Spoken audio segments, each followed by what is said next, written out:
Hi guys, panibagong video na naman to guys. Ito po guys, may umabot na parcel galing TikTok shop.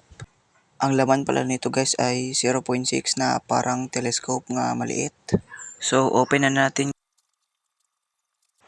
So ito na ang forma niya. Ganda pala nito. So ito na, kunin na natin. Ito na yung laman niya. Blue color. Red ko yung binili tapos blue yung umabot. Yan guys oh.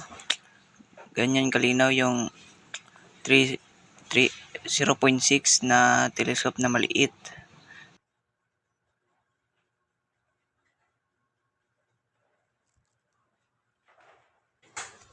Pagkatapos guys, may maliit pa po yan guys. May maliit. Ito na guys, yung maliit. Maliit siya pero dalawa siya. Nakakuha niya isa. Yan dalawa.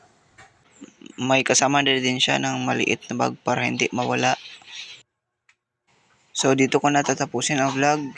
See you guys. Subscribe.